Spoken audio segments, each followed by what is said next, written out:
Alors là, on a déplacé le canapé, là, tu vois, pour faire comme si, donc c'est le plan 2, comme si, donc là, c'est la porte d'entrée. Là, on fermerait la salle de bain, donc ça fait un mur. Et le mur, il serait prolongé ici.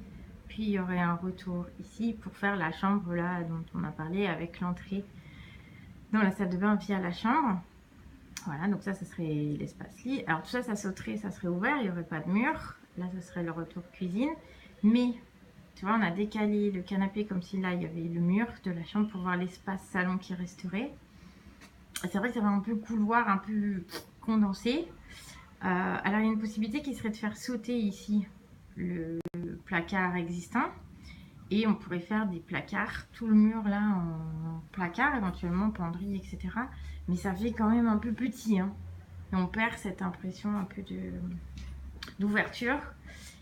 Et Jérôme et moi, mais après ça on ne sait pas, on trouve que finalement, moi j'avais cette impression de chambre petite, mais on trouve que finalement la chambre, enfin en tout cas la distance entre le mur existant qu'on va casser en bout, ou je sais pas comment, entre la cuisine, on trouve quand même que c'est entre guillemets pas suffisant, c'est pas ça, mais c'est pas oppressant d'avoir un lit, une place, et dans cet espace-là, de penser qu'une chambre peut tenir là, c'est même plutôt sympa, plutôt mignon.